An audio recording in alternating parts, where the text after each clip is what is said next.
ही साथियों, तो 8वें वेतन आयोग को गठन की मंजूरी मिल गई है। यहाँ पर सरकार के द्वारा जानकारी दी गई है, आप लोगों ने भी न्यूज़ में देखा होगा। तो वेतन आयोग क्या होता है, आपको शायद पता होगा कि जितने भी सरकारी कर्मचारी हैं उनकी सैलरी कितनी बढ़नी चाहिए, कितना पर्याप्त होगा एक जीवन यापन करने के लिए महंगाई को देखते हुए, और भी जितने फैक्टर हैं सब कुछ देखते हुए एक फार्मूला निर्धारित किया जाता है जिसे हम फिटमैन फैक्टर बोलते हैं। उसी के हिसाब से ये जो है डिसाइड करते हैं कि कितनी सैलरी बढ़ेगी, और जितना इंक्रीमेंट होता है वो सभी लेवल के कर्मचारियों पर होता है, और मतलब उनके बेसिक पेपर उतना इंक्रीमेंट होता है। अभी मैं सारा कुछ बताऊंगा कि इस बार कितनी सैलरी बढ़ेगी, और पूरा स्लिप भी दिखाऊंगा एक एक वैकेंसी का जिसकी आप लोग तैयारी कर रहे हैं, या फिर अगर आप कोई गवर्नमेंट एम्प्लॉय है तो कितनी सैलरी बढ़ेगी एसएससी एमटीएस का, पुलिस का, सारा कुछ मैं आपको बताऊंगा। आप लोग चैनल पर बने रहिएगा, और पहली बार अगर आप आए हैं तो चैनल को सब्सक्राइब कर लीजिएगा। अब यहाँ पर देखिए, सबसे पहले बात करते हैं कि सैलरी कितनी बढ़ेगी। अब देखिए, अभी आप लोगों को पता होगा कि जो सैलरी मिल रही है, जो आपका बेसिक पे है, और उस पर जो है लगभग 53% या फिर 56% डीए मिल रहा है। अभी 3% ये बढ़ेगा, 2026 तक ये 62% हो जाएगा डीए बढ़कर।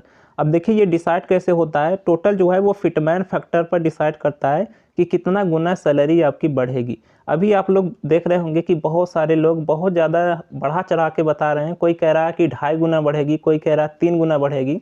ऐसा कुछ नहीं है। पिछली बार 2.5 गुना 2.25 गुना क्यों बढ़ी थी, क्योंकि पिछली बार सैलरी बहुत ही कम थी, केवल 7,000 बेसिक पे था, तो उसका जो है 2.25 गुना बढ़ा था, क्योंकि पिछली बार डीए जो था वो 125% तक पहुंच गया था। अब ये डिसाइड कैसे होता है फिटमैन फैक्टर, वो मैं आपको बता देता हूँ।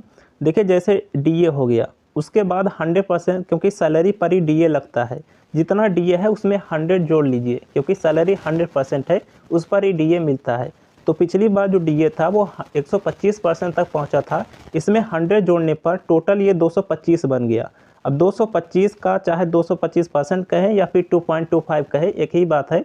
तो इतना परसेंट लगभग फिटमैन फैक्टर डिसाइड हुआ था, इसीलिए पिछली बार जो सैलरी थी वो 2.25 गुना बढ़ी थी। इस बार डीए कितना तक पहुंचेगा 1 जनवरी 2026 तक, लगभग 62% तक पहुंच जाएगा। तो 62% तक जब डीए पहुंच जाएगा, 100% टोटल सैलरी 62% पहुंचेगा, टोटल 162 हो गया। 162% तक आपकी सैलरी बढ़ने की संभावना है। 162% कहे या फिर 1.62 कहे, ये बेसिक पर बढ़ेगा। प्लस इसमें सरकार अपनी तरफ से भी कुछ ऐड करती है कि कितना बढ़ाया जाए। पिछली बार जो है 32% सरकार ने बढ़ाया था, और इस बार हो सकता है कि ज़्यादा उम्मीद नहीं है इस सरकार से, तो कम से कम 23 या फिर 25% इतनी संभावना जताई जा रही है, सरकार अपनी तरफ से बढ़ा सकती है। तो यही मेन होता है, जो सरकार खुद से अपनी तरफ बढ़ाती है, क्योंकि ये फैक्टर जो होता है वो तो वही बेसिक और डीए मर्ज कर देते हैं, सेम निकल के आता है। मेन ये होता है कि सरकार अपनी तरफ से कितना बढ़ा रही है। पिछली बार 32% बढ़ा था, तो इस बार हो सकता है कि 23% तक ये बढ़ा दे। तो ओवरऑल अगर आप देखेंगे तो जो टोटल फैक्टर निकलेगा 23 ये भी जोड़कर, तो 1.85 185% कहे या फिर 1.85 गुना कहे, इतनी सैलरी बढ़ जाएगी बेसिक का। जितना भी बेसिक होगा उसका 1.85 बढ़ेगा। अब कुछ लोग कह रहे हैं कि 2.28 बढ़ेगा, ऐसा कुछ नहीं है। ये पिछली बार बढ़ा था क्योंकि उस समय बेसिक बहुत ही कम था। इस बार जो है यही उम्मीद करिए कि लगभग 1.85 गुना बेसिक का बढ़ जाएगा। और टोटल सैलरी कितनी हो जाएगी, तो अगर आप लेवल फर्स्ट पर हैं, लेवल फर्स्ट की जॉब जैसे एमटीएस की जॉब हो गई, ये सब जॉब जो सबसे नीचे लेवल की होती है, डी की जॉब हो गई, तो इसका जो बेसिक हो जाएगा वो 33,300 हो जाएगा। पहले 18,000 बेसिक था, अब बेसिक 33,300 हो जाएगा। और लेवल 2 की जो जॉब है उसका बेसिक 36,815 हो जाएगा। और लेवल 3 जो कि कांस्टेबल लेवल की जॉब होती है, उसका बेसिक जो हो जाएगा वो 40,145 हो जाएगा। ये बेसिक है, अभी सारा कुछ मैं कैलकुलेट करके आपको बताऊंगा कि टोटल अलाउंस मिलाकर कितनी सैलरी बन जाएगी। और लेवल 4 जो होगा वो 47,000 इसका बेसिक चला जाएगा। लेवल 4 में जैसे मिनिस्ट्रियल की वैकेंसी आती है और कई वैकेंसी होती है, आप लोगों को जो ज़्यादातर जानकारी है वो मिनिस्ट्रियल की वैकेंसी की ही है। उसके बाद यहाँ पर देखें लेवल 6 का जो हो जाएगा वो 65,490 बेसिक हो जाएगा। और इतना ही उम्मीद है, कुछ ज़्यादा उम्मीद नहीं है कि बहुत गुना, 2.5 गुना, 3 गुना, ऐसा कुछ नहीं है। 1.85 ही मैक्सिमम संभावना है कि इंक्रीमेंट लगेगा। अब बात करते हैं कि कितना सैलरी बन जाएगा ओवरऑल जो है फिटमैन फैक्टर के बाद। तो यहाँ पर देखें, सबसे पहले हम बात करते हैं एसएससी जीडी का। तो देखिए एसएससी जीडी में बेसिक पे जो होता है वो 21,700 होता है, क्योंकि लेवल 3 की जॉब होती है। तो अब जो इसका बेसिक पे हो जाएगा वो 40,145 हो जाएगा, क्योंकि 1.8% इंक्रीमेंट लगेगा। और 40,145 इसका जो है वो बेसिक पे हो जाएगा, और डीए कट हो जाएगा, डीए नहीं मिलेगा, डीए 0% हो जाएगा जब ये लागू होगा। क्योंकि डीए 0 होगा बाद में, जब समय के साथ 6 महीने में 3%, फिर 3%, ऐसे ऐसे करके फिर से ये स्टार्ट होगा। तो ऐसा नहीं है कि इस पर आपको फिर से 50% डीए मिलेगा, ऐसा कुछ नहीं है, डीए 0 हो जाएगा। उसके बाद जो अदर अलाउंसेस है वो आपको मिलता रहेगा। तो अदर अलाउंसेस ये सब कुछ जोड़ने पर 20,000 आता है। और देखिए कहीं कहीं पर रिक्स अलाउंस कहीं ज़्यादा होता है, कहीं कम होता है, किंतु मैं ओवरऑल आपको बता रहा हूँ। यहाँ पर जो अभी सैलरी बन रही थी, अब देखिए इसमें ग्रॉस कितना बन गया, ग्रॉस टोटल 60,000 बन गया। अभी जो इसका ग्रॉस बन रहा था वो लगभग 51,000 बन रहा था, तो अभी इसका ग्रॉस कितना बन गया, 60,000 बन गया।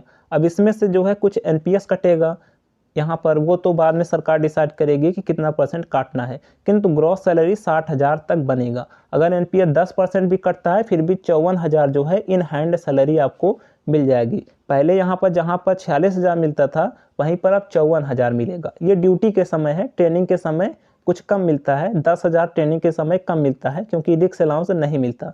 तो ट्रेनिंग के समय लगभग 45,000 मिलेगा। बाकी ड्यूटी के समय कहीं पर ज़्यादा अलाउंसेस मिलता है, रिक्स वाला कहीं पर कम मिलता है।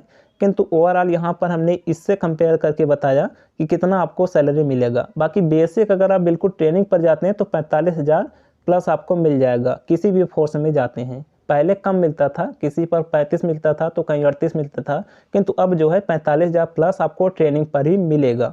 उसके बाद बात करते हैं दिल्ली पुलिस का। अब देखिए दिल्ली पुलिस में भी लेवल 3 की जॉब है, तो ये भी जो है 40,145 बेसिक हो गया, प्लस ये डीए तो कट हो जाएगा, अदर अलाउंसेस रहेंगे, तो अदर अलाउंसेस जो है वो 15,000 हो गया। तो टोटल ग्रॉस सैलरी इसमें जो है 55,000 बन गया। तो 55,000 ग्रॉस सैलरी बन गया। कुछ एनपीएस कट जाएगा, मान लेते हैं 5,000 कट गया, तो 50,000 आपका ग्रॉस सैलरी, यहाँ पर 50,000 जो है आपका टोटल इन हैंड सैलरी बन जाएगा ड्यूटी के समय। बाकी अगर आप ट्रेनिंग पर हैं तो 5,000 कम कर दीजिए, तो इन हैंड 50,000 है तो 5,000 कम करेंगे तो 45,000 इन हैंड आपका ट्रेनिंग पर भी बन जाएगा। पहले कुछ कम बनता था। तो ओवरऑल देखा जाए तो लगभग 8 से 10,000 का इंक्रीमेंट देखने को मिलेगा। यहाँ पर वही यूपी पुलिस की बात करें तो सेम लेवल 3 की जॉब ये भी है, तो 40,145 बेसिक इसका भी हो जाएगा, और इसमें अलाउंसेस कम मिलते हैं यूपी पुलिस में। अगर आप यूपी पुलिस में ट्रेनिंग समय है तो केवल आपको 2,000 यहाँ पर अलाउंसेस मिलेगा। तो ओवरऑल इसका जो ग्रॉस बनेगा, ये तो ड्यूटी के समय 4,000 मैं बता रहा हूँ, ट्रेनिंग के समय केवल 2,000 ही अलाउंसेस मिलेगा, तो 42,000 ग्रॉस सैलरी बन जाएगी ट्रेनिंग के समय। इस पर एनपीएस कटेगा शायद 2-3 हज़ार, तो वही 36-37,000 आपको ट्रेनिंग के समय मिलेगा। बाकी ग्रॉस सैलरी ट्रेनिंग के समय 42,000, ड्यूटी के समय 4-5 हज़ार वही बढ़ जाती है। तो ये यूपी पुलिस की सैलरी है। अब बात करते हैं एमटीएस का, जो कि सबसे बेसिक लेवल होता है, यही लेवल ग्रुप डी में भी होता है। तो इसमें 18,000 बेसिक होता है। अब जो बढ़ जाएगा इसका बेसिक वो 33,000 हो जाएगा। बाकी डीए तो कट हो जाएगा, डीए 0 हो जाएगा। अदर जो अलाउंसेस है वो मिलेगा, अदर अलाउंसेस 4,000 यहाँ पर है, तो वही लगभग 37,000 इसका ग्रॉस सैलरी बन जाएगा। टोटल सैलरी 37,000 बन जाएगा। और यहाँ पर कुछ जो है एनपीएस कट जाएगा, तो एनपीएस 3-4 हज़ार कटेगा, फिर भी 33-34 हज़ार आपको मिल जाएगा in hand salary. Gross salary 37,000 रहेगा। तो यहाँ पर हमने सब कुछ आपको बता दिया। कोई डाउट है कमेंट में पूछ लीजिएगा। आप किस वैकेंसी की तैयारी कर रहे हैं कमेंट बॉक्स में बताइएगा। चलिए मिलते हैं नेक्स्ट वीडियो में, तब तक लिए जय हिंद।